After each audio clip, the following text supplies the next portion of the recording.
At the start of time, there was nothing.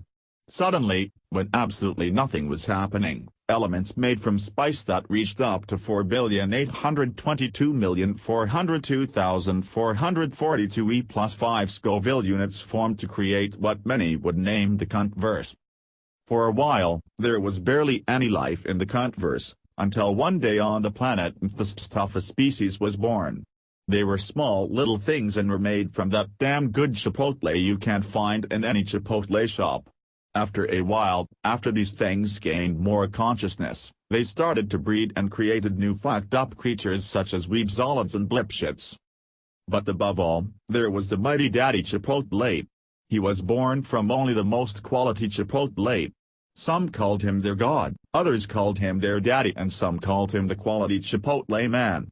But above all, he was the one and only Daddy Chipotle, and everyone worshipped him. However, one day he gave birth to a mistake.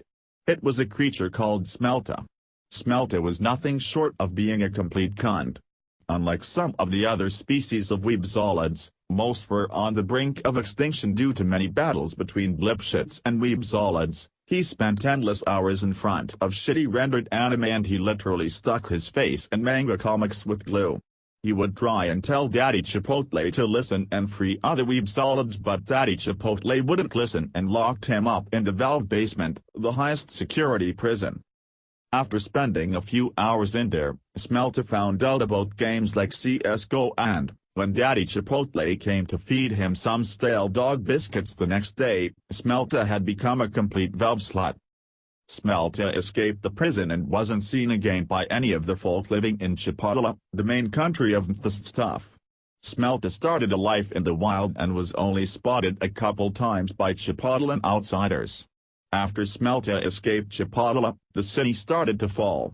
Daddy Chipotle's power was being challenged by the Boys Squadron. The Boys Squadron thought it was unfair that Daddy Chipotle controlled the whole of the stuff and that there should be different leaders for different countries. Rebellions sparked throughout the world against Daddy Chipotle, who at this time was becoming more and more of a tyrant. He would frequently execute people who spoke out against him. Eventually, Daddy Chipotle's reign was over and everyone rejoiced. New countries were made as well as leaders being assigned to those countries for a certain amount of time. The new leader of Chipotle was a rare breed of blipshit named Judge Muffin, formal name, Blip Generation 58.4. Judge Muffin would verbally roast people to death if they didn't get his seal of approval. No one much liked Judge Muffin, and many leaders went to war with him. He was killed in the Battle of Anime Hill, and a new leader named Blip, a very common name for blipshits, was pronounced. Many people enjoyed Blip being their new leader, despite him being both physically and mentally disabled. Continents were starting to spring up, but there were two main continents: the weebzolid continent and the blipshit continent. Countries from the two continents went to war so frequently that it wiped out a whole country in the blipshit continent. The weebzolid was taking over the blipshit continent until one were. The blipshits were losing as usual until one day, an unexplainable mist wiped out half of the weebzolid army and the rest started to flee. The mist took down more of the weebzolid army until there was only a couple left. Blipshits then had the opportunity to take land back that they deserved, and the tension between the two continents gradually came to a halt after weebzolid countries were too terrified to fight. People praised Blip for their win, but this time Blip was starting to dissolve into a mass of flesh and skin.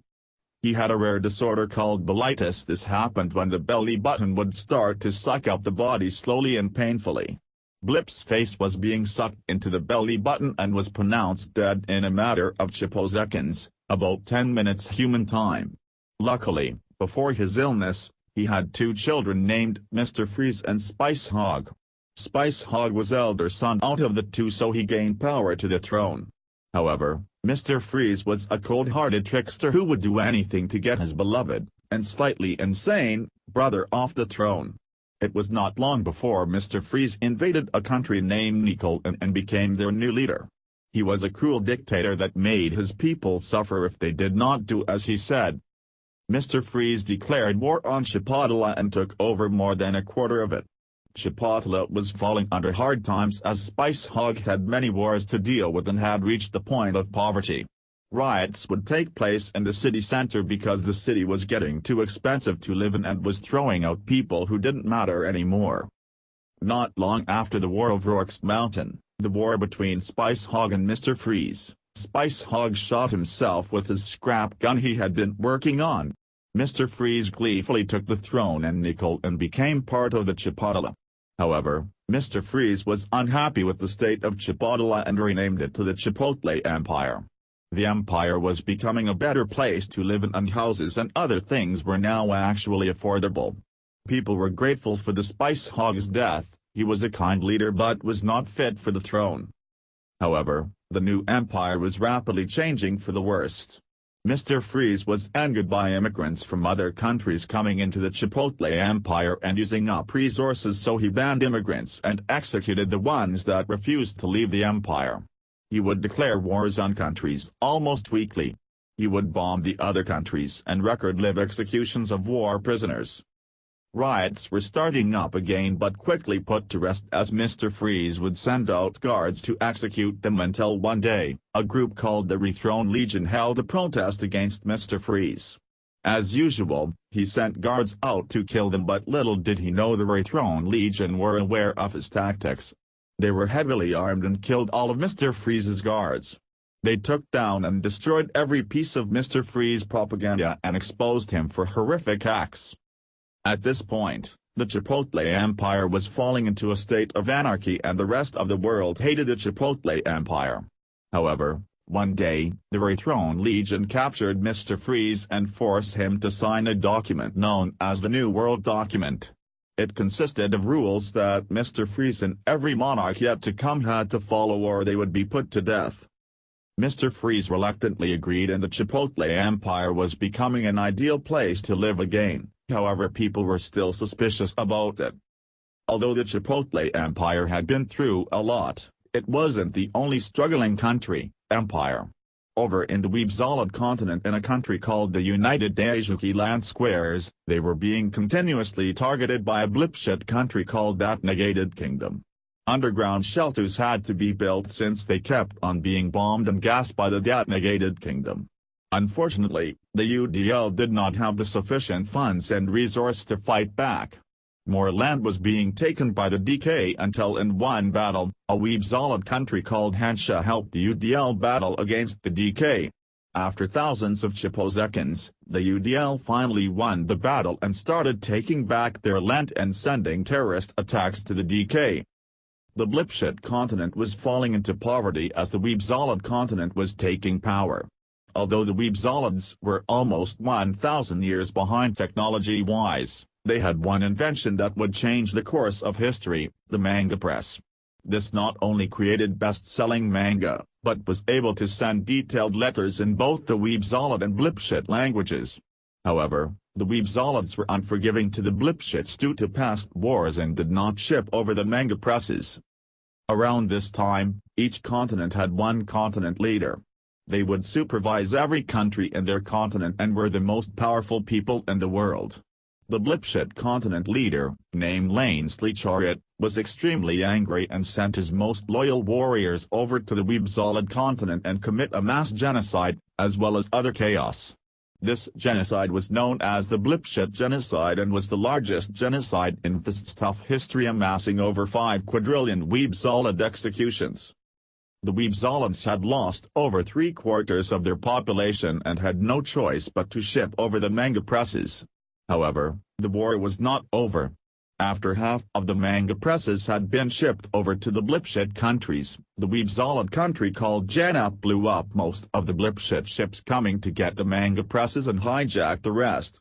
The hijacked ships went back to the blipshit continent and Janap soldiers annexed 1/4 of the Chipotle Empire. The blipshits were caught by massive surprise at the sudden rebellion, and blipshit countries helped the Chipotle Empire to get back their stolen land. However, their attempts were in vain as Janap was slowly growing larger. Janap was the country who had created the manga presses and were the most developed in the Weebzolid continent. the continent leader of the Weebzolods sent more warships over to the Blipshit continent so that the Weebzolods could get vengeance for the tyranny of the Blipshit continent. Life was hell for the Blipshits. They had a tyrannical, awful continent leader, and the Chipotle Empire, which at this point owned most of the continent, was falling into deep poverty. As the major war was going on, a small group of Blipshits came together to create a religion called Ancient Entity. They claimed the religion had been around for centuries and were only rebranding it. The religion believed that, before the Cuntverse was created, ancients ruled over an unknown universe before the Cuntverse.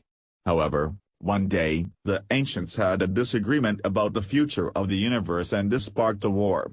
On the last day of the war, the ancient named Galenia used the weapon that would end the universe.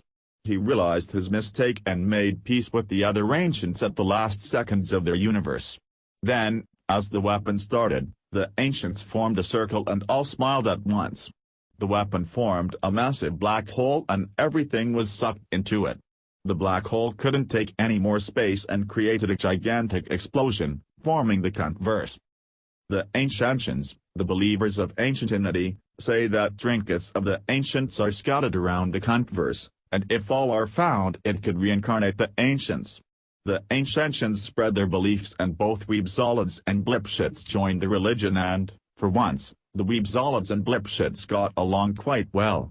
The main countries to believe in Ancient Entity were Odysseinon, the most religious country in the Blipshit continent, the Chipotle Empire and Spicehog. The major war was coming to an end as the Blipshit continent leader and the Weebzolod continent leader both signed an agreement that would prevent them from having major wars like these. After the agreement, peace was finally achieved for a while. Not long after the war, a federation called the Staladig Biscuit Federation was slowly collapsing.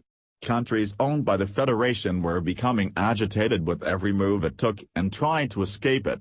The countries inside the federation were Friesland, a country owned by Mr. Freeze after the War of Rorke's Mountain, the Chipotle Empire, that negated Kingdom, Zarafian, Kaklodam, Hagland, Spicia and the Republic of Oisni. The Federation was making life increasingly tough for all of the countries inside, and only a few in the Federation survived. After the fall of the SDB Federation, which ended by rebellions and small wars, many countries were wiped out and only the fittest survived.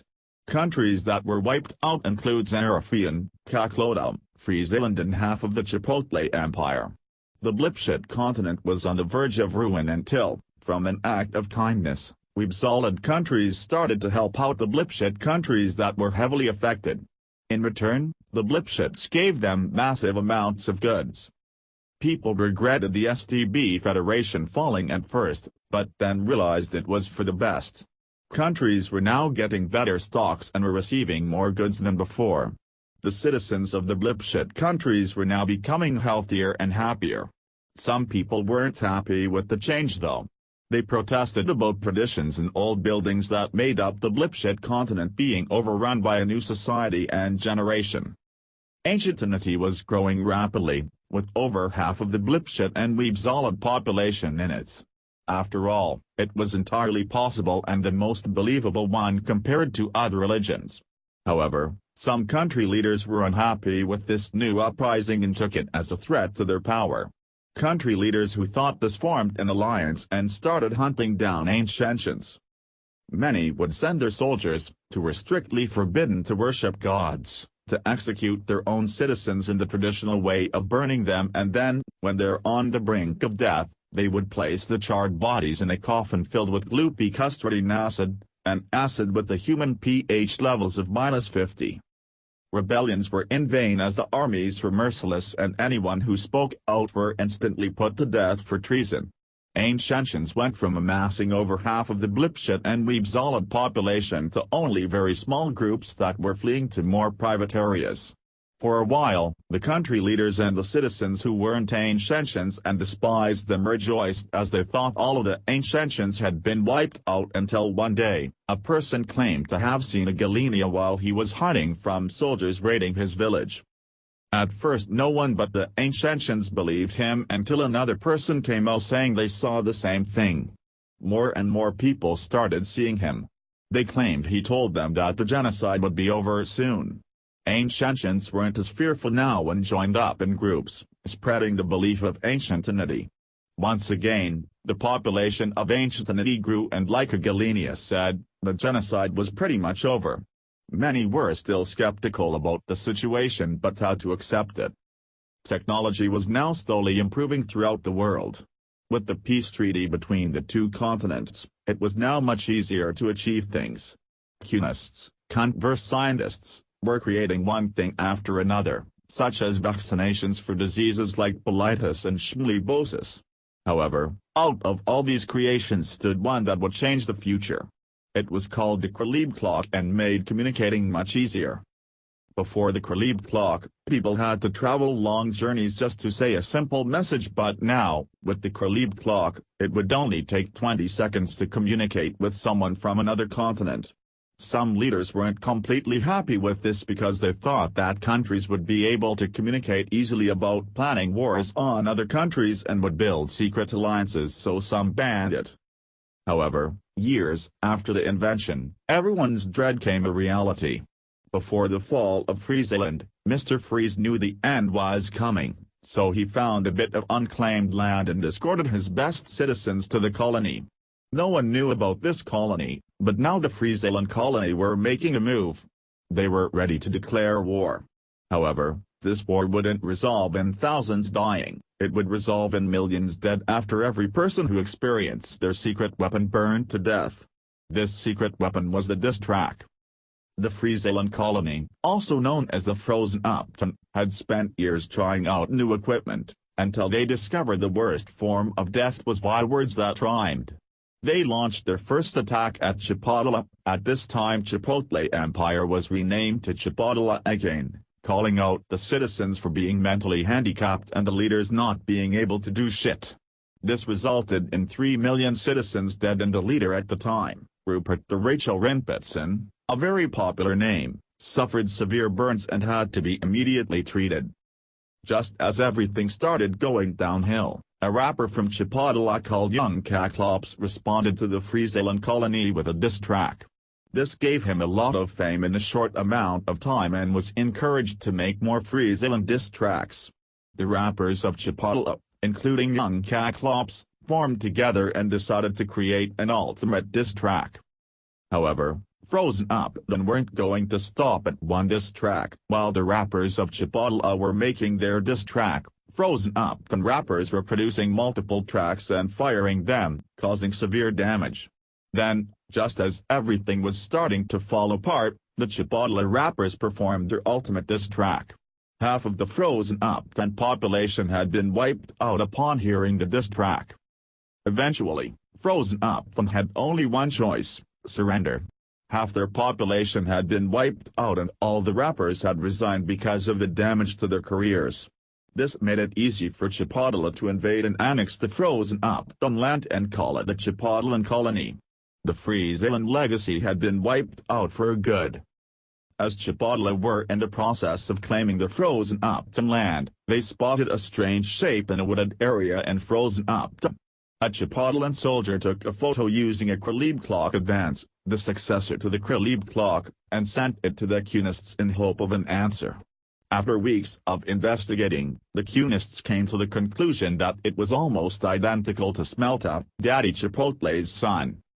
Word spread around quickly about this amazing discovery, but some did not believe that Smelta could be alive as it had been thousands of centuries since he went missing.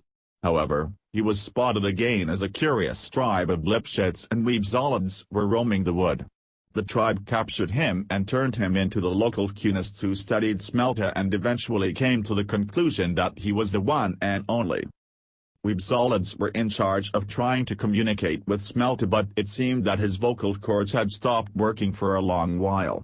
However, 5 days after the Weebzolid started the communication experiment with Smelta, one Weebzolid named Sticky Anus Michael finally got a noise out of Smelta. Smelta didn't make out any words from any language, but instead shouted a single noise. Sticky Anus Michael was so overwhelmed by the sheer amplitude of the calling that his green salad face was ripped apart brutally. Smelta escaped his confinement area and tore apart anything in his path. It had seemed in the time Smelta had disappeared, he was now much stronger than before. He exited the facilities and started rampaging through a Weeb-Solid city district. Survivors of the rampage that escaped Smelta claimed that he had blue eyes and dark blue pupils, and his skin was a faint shade of red. Some Weeb-Solids theorized that he could be possessed by Ham-Sam, a creature that was briefly spoken about in ancient Entity folklore. However, many didn't believe this, as in the brief description of Ham-Sam in the ancient Entity folklore, Ham-Sam was told to be a very powerful but kind creature. Although Smelta was powerful, he was far from being kind, as he tore apart Weeb-Solid cities. Smelta was finally detained after 5 attempts of calming him down, each ended brutally. Smelta was transferred over to Chipotlan facilities on the border of the Weeb-Solid continent. These Cunist facilities had the highest security on the planet and the best Cunists working there. Each day the Chipotlan Cunists ran experiments on Smelta hourly that helped to calm him down permanently. However, these experiments quickly changed his appearance and strength, making him much weaker. In doing this, the Cunists discovered a chemical in Smelta's body. They recognized it as Hamsamide extract. This chemical was extremely rare and could only be found in the most violent and harsh conditions. Wherever Smelta had gone, he found the Hamsamide extract and somehow it ended up in his bloodstream. Hamsamide extract was useful for many things, such as powering the Kralib clock advance, and could sometimes be put in food to give it a bit of extra spice being 38,238,092 Scoville units. However, eating Hamsamide extract by itself was a borderline death sentence, as it could brutally deform the appearance of even the strongest blipshits and Weeb-Solids. It was a miracle that Smelta survived consuming Hamsamide extract. Cunists believed that Smelta was not possessed by Ham-Sam, but the Hamsamide extract had changed his appearance drastically, making him look like Ham-Sam. A religious explorer from Montesinon was not convinced, however. Despite the evidence, he still believed that Smelta had been possessed by Ham-Sam and set up an expedition to the place where Smelta was found, and they would stay there for a year or two. The explorer, named Slop, was accompanied by 5 other famous explorers who believed the same as him. Many Atasanonese people were looking forward to what they would find in this expedition, but other people didn't really care and were dismissive of these explorers. They would bring Kralib clock advances with them so they could communicate with people back in Atasanon just in case something went wrong. Many months passed and there were no updates. Many were now fearing their safety and hypothesized that they may become like Smelta, violent and destructive. However, after 8 months without contact, one of the Atasanonese explorers had sent a video message. They were in deep trouble. The Atasanonese explorer looked like he had not slept for years and he had large cuts throughout his body. The recording ended with the Atasanonese explorer's face being ripped off by some unknown creature. The expedition had come to an abrupt end,